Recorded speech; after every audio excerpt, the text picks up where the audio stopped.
परमपूज्य श्री श्री रविशंकरजी यांच्या वाणीमधून महामुनी अष्टावक्र आणि जनक राजा याच्यामधला संवाद आपण पाहत आहोत. आजच्या भागामध्ये अष्टावक्र आपणच स्वतः कसे प्रकाश स्वरूप आहोत हे वेगवेगळे उदाहरण देऊन जनक राजाला समजून सांगत आहे. जसं एका ऊसाच्या संपूर्ण गोडवा असतो, एकदम त्याच्या पहिल्या कांड्यापासून शेवटच्या कांड्यापर्यंत पूर्ण मिठास असते, पूर्ण साखर असते. त्याप्रमाणेच आपलं स्वरूप हे प्रकाशमय आहे याची अनुभूती आता जनक राजाला येण्यास सुरुवात झाली आहे. इथं अष्टावक्र आपल्याला एक सांगतात, जसं ही ज्ञान झालं की हे साप आहे, ही दोरी आहे, त्याचप्रमाणे जेव्हा हे कळतं की आपणच आत्मा आहोत तेव्हा हे समजतं की हे सगळं एकच आहे, हे वेगवेगळं नसून हे एकच आहे, हे त्याच वेळेस बोध व्हायला लागतो.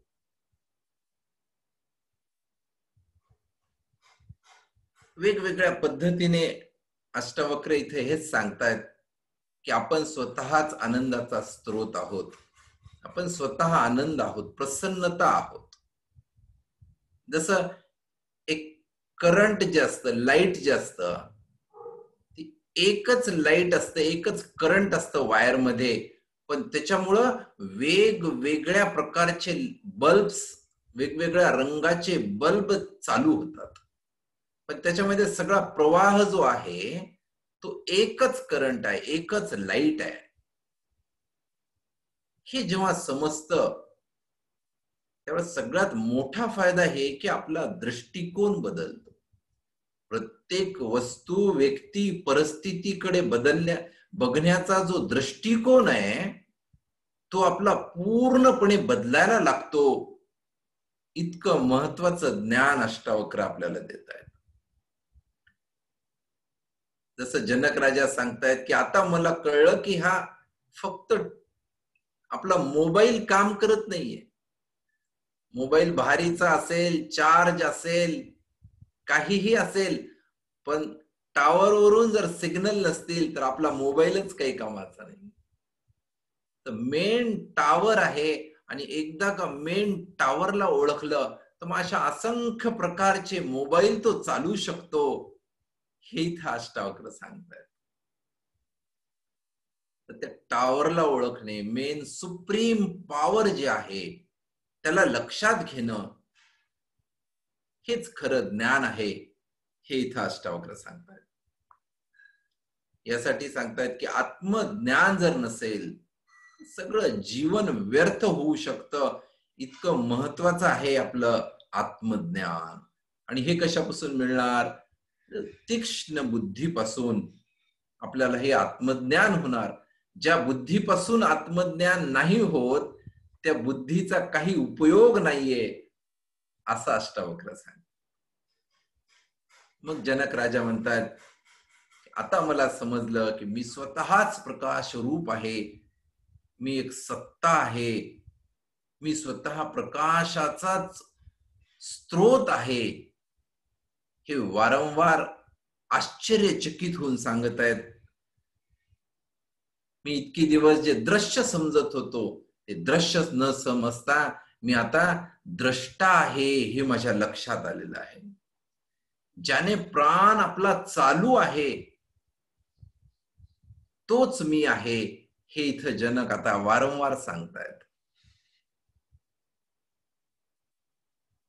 जे आपण डोळ्यांनी पाहतोत ना ते सगळं दृश्य सांगतायत. जसं सूर्य आहे, सूर्य इतका मोठा आहे पण त्याचं प्रतिबिंब आपल्या डोळ्यामध्ये पडतं. मग विचारतायत की सूर्य मोठा आहे की आपल्या डोळे मोठे आहेत? कारण आपल्या इतक्या छोट्या डोळ्यामध्ये पण संपूर्ण सूर्याचं प्रतिबिंब मोजूद आहे आपल्या डोळ्यात. असं सांगतात की प्रत्येक वस्तूची जेव्हा प्रतिबिंब आणि आपल्या डोळ्याच्या आतमध्ये पडतं तेव्हाच ती आपल्याला वस्तू दिसते. तसं हा जो संसार आहे चैतन्याने भरलेला हा संसार आहे. आणि आता मला हे समजलंय की हे चैतन्य म्हणजेच मी आहे, मी आणि संसार हा वेगळं नाहीये, हे इथं सांगतायत. कुठलीही पूजा करण्याच्या अगोदर शास्त्रामध्ये एक विधी सांगितलेला आहे का आधी आपली स्वतःची आपण पूजा करायची. जेव्हा आत्मज्ञानी बघा पहिला जो संस्कार सांगितलेला आहे आत्मपूजा सांगितलेली आहे. स्वतःची पूजा झाली की त्याच्यानंतर मग आपण पूजेमध्ये भाग घेऊ शकतो. पूजा काय, जो पूर्णतेने ज्याचा जन्म झालेला आहे म्हणजे पूजा. जिने स्वतःलाच ईश्वर नाही समजलंय, स्वतःचीच पूजा जो नाही करू शकत, तर तो दुसऱ्यांची पूजा सुद्धा नाही करू शकत. पूर्णता तिथंच येते जेव्हा आता भेद मिटलाय, आत्मा आणि मी याच्यामधला जेव्हा भेद मिटल्या जातो तेव्हा आपण पूजेमध्ये रस घेऊ शकतो आणि त्याच वेळेस पूजा फलित होते, हे इथं सांगतात.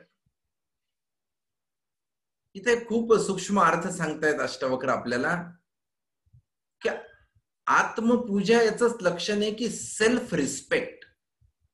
आपण आपल्या स्वतःला इतका रिस्पेक्ट दिला पाहिजे की मी स्वतः ईश्वर आहे, मी स्वतःची सत्ता आहे, हे समजणं खूप गरजेचं आहे. हे जर नाही समजलं ना तर मग आपण दुसऱ्यांकडून रिस्पेक्टची अपेक्षा करत राहतो की यांनी मला मान सन्मान द्यावा, त्यांनी मला मान सन्मान द्यावा. आणि जेव्हाही असं आपण दुसऱ्याकडून मान सन्मान मागायला लागतो ते एकदम भिकाऱ्यासारखी अवस्था होऊन जाते. आपण स्वतःच ईश्वर आहे, अजून कोणी आपल्याला मान सन्मान देवो अथवा न देवो तो तर बोनस आहे. लोक आपल्याला चांगली म्हणतायत हे बोनस आहे. आपण स्वतःलाच एक ईश्वर समजणं हे खरं ज्ञान आहे.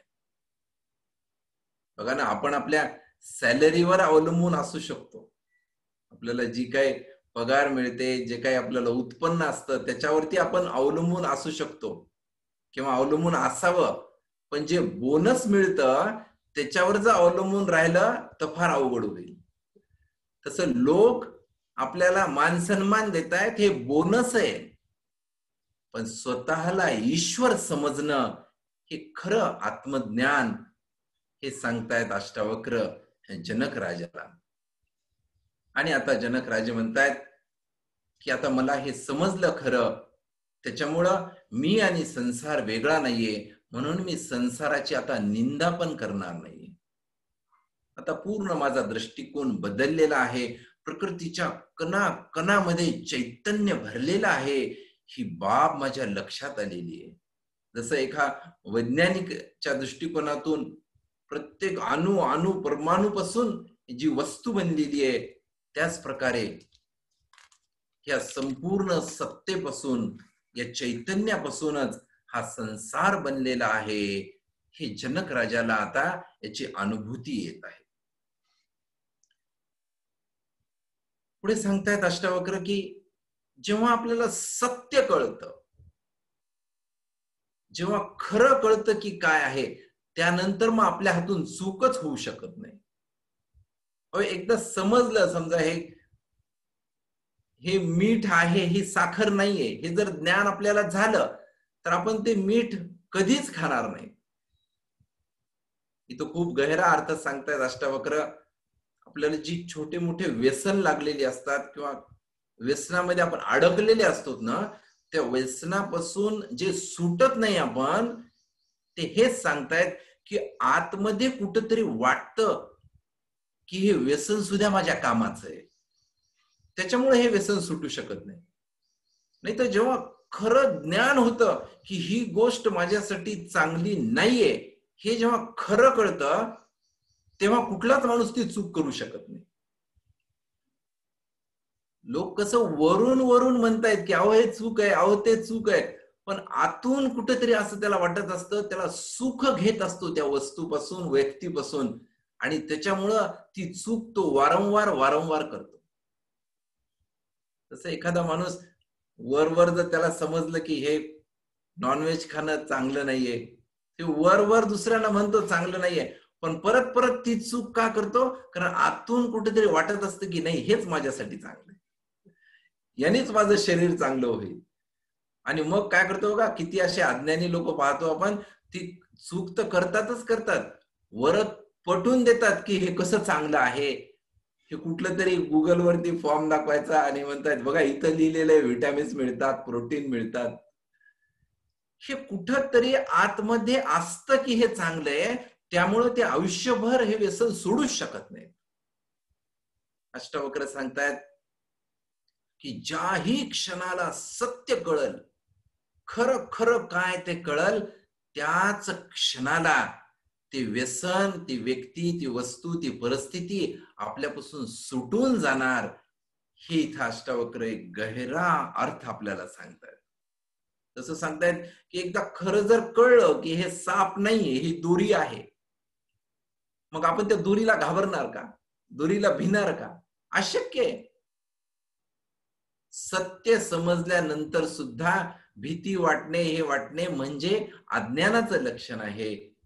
ही अष्टावक्र वारंवार वारंवार आपल्याला या गोष्टीतून समजून सांगतायत की जीवनाचं सत्य काय आहे ते बघणं जरुरी आहे. आणि एकदा ते समजलं की सर्व दुःखांपासून आपली मुक्ती होणार, हे अष्टावक्र इथं समजून सांगतायत. त्याचप्रमाणे जनक राजाला आता समजलं की मी स्वतः आनंद आहे, मी स्वतः प्रसन्नता आहे.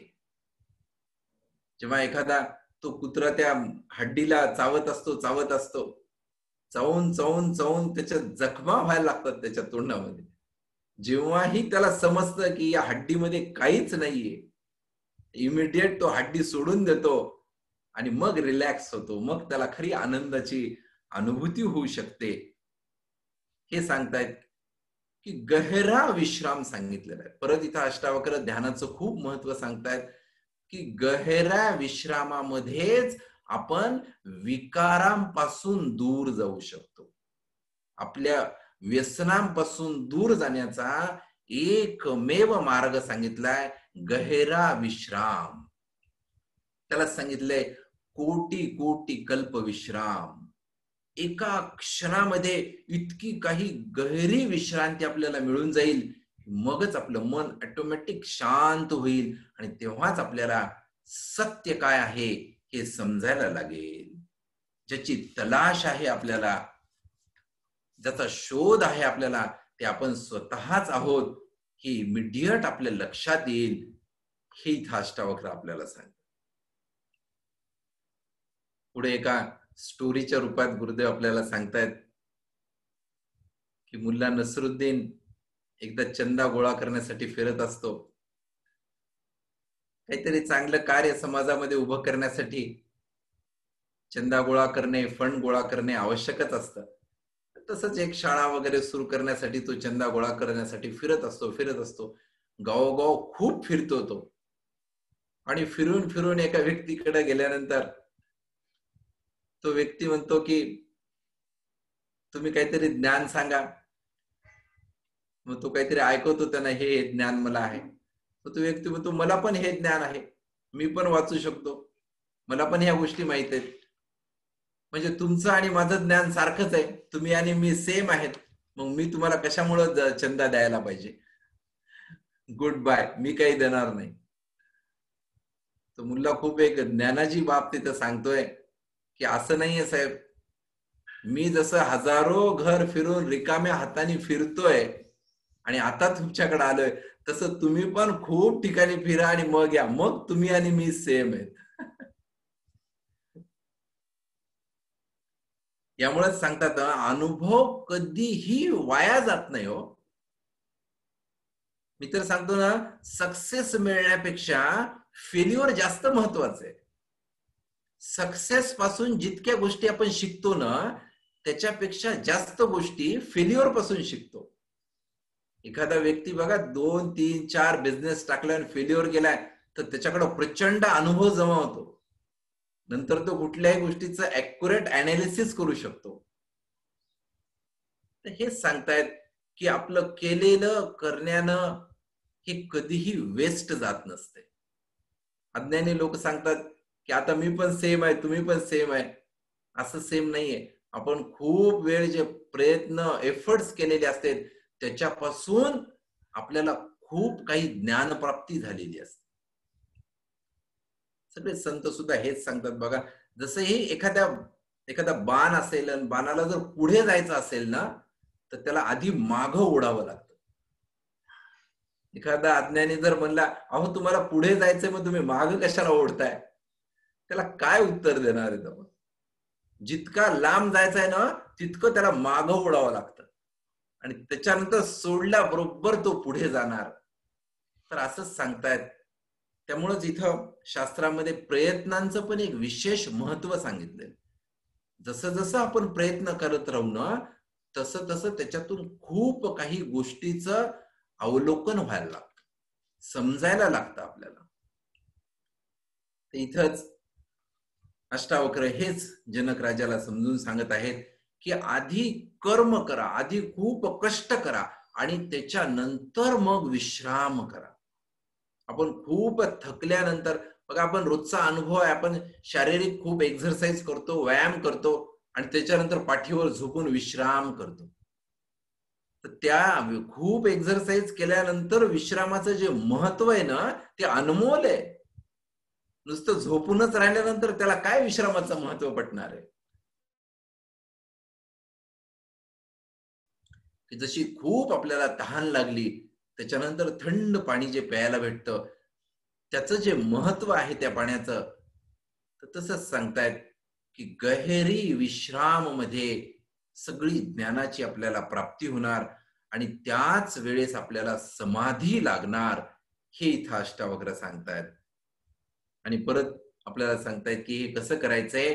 शांतपणे आणि आळस सोडून करायचंय. धीरे धरिवा पाव हट न करीबा, पडे न रहिबा, धीरे धरिवा पाव. हट्ट करू नका, आळस करू नका. एका योग्य पद्धतीनं आपण जर गेलो तर या ज्ञानाच्या मार्गावरती निश्चितपणे एक गहिरी विश्राम मधून आपल्याला सर्व काही प्राप्त होणार, हे इथं अष्टावक्र सांगतात. बाकीचा भाग आपण उद्या बघूया.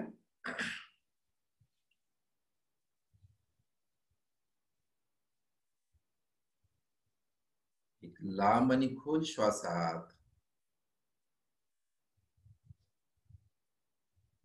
एकदम हळुवारपणे बाहेर.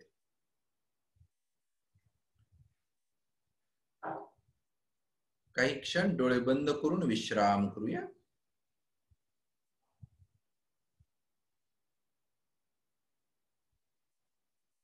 एक लांब आणि खोल श्वासात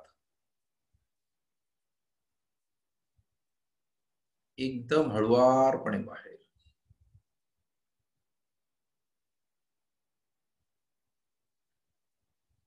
संपूर्ण लक्ष आपल्या श्वासाकडे आणि शरीराकडे.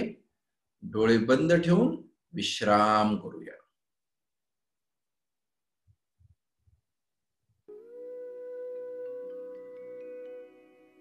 हरी सांस मेरी पूजा तुम्हारी, हर पल मेरा प्रसाद तेरा, प्रसाद तेरा.